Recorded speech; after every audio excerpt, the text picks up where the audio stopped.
পুরুলিয়া জয়পুর রাজবাড়ি। এখানে মা দুর্গা থাকেন ব্যাংকের লকারে। প্রতি বছর দুর্গাপুজোর 4 দিন পুলিশি পাহারার মধ্য দিয়ে রাজবাড়িতে আসেন মা। সোনার প্রতিমা, রূপার চালচিত্র, শত শত ভক্তের ভিড়। কথিত আছে প্রায় 400 বছর আগে রাজা জয়সিংহ এই অঞ্চলে আসেন, আর তার নামে এই এলাকার নাম হয় জয়পুর। রাজবাড়িতে শুরু হয়েছিল কলা বউয়ের পুজো, কিন্তু এই দুর্ঘটনায় আগুনে পুড়ে যায় কলা বউ। তারপরেই রাজা কাশীনাথ সিংহ মানত করেন যে সোনার প্রতিমা তৈরি করে দুর্গাপুজো করার। 1.5 কেজি সোনা দিয়ে তৈরি করা হয় দুর্গার মূর্তি, রূপায় গড়া হলো চালচিত্র।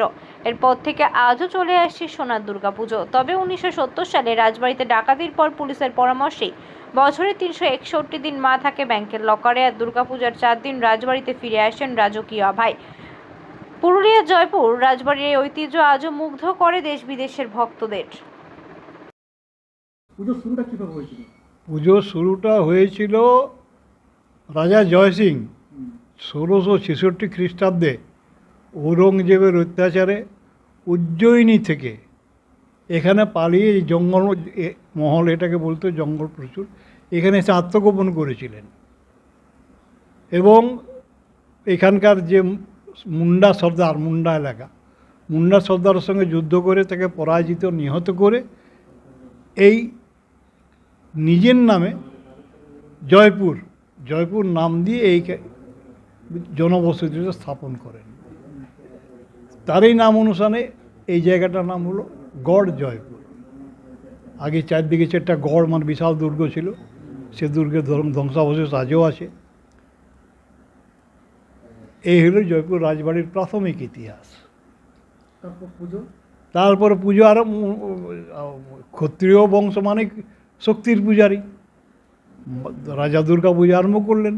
যথারীতি দুর্গা পূজায় মাটির মূর্তি, সেই দিন চলতে লাগলো পূজা। এবার ওনার সপ্তম পুরুষ, অধস্তন সপ্তম পুরুষ কাশীনাথ সিং রাজা কাশীনাথ সিংয়ের আমলে প্রদীপ, জাগরের বর্তমান বড় বড় প্রদীপ, সেই জাগরের প্রদীপ উল্টে আগুন লেগে যায়, মায়ের মাটির মূর্তিতে সম্পূর্ণ ভস্মীভূত হয়ে যায়। তখন রাজা অমঙ্গল আশঙ্কায় ওইখানেই 3 দিন ধর্না পড়ে দিলেন। সেই 3 দিন ধর্না অবস্থাতে উনি স্বপ্নাদেশ পেলেন যে রাজা তুমি আমার সোনার মূর্তি প্রতিষ্ঠা করো।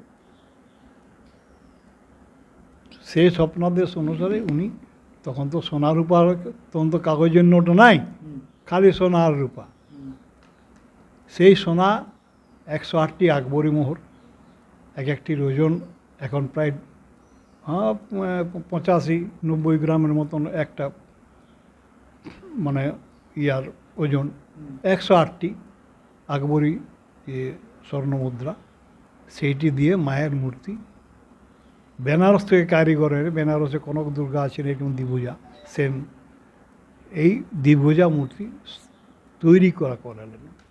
সেই থেকে আরম্ভ হলো সোনার দুর্গা পূজা। জয়পুরের রাজদরবারের পুজো মানে দুর্গা পূজা মানে সারা পুরুলিয়া জেলার একটা গর্বের পূজা। সোনার প্রতিমা হয়, অসাধারণ, কাতারে কাতারে ভিড়। মানে এই সপ্তমীর দিন থেকে দশমীর সকাল পর্যন্ত মানে অনবরত মানুষজনের আনাগোনা লেগে থাকে। এই উৎসবটা আমাদের বিশাল ধুমধাম করে হয়,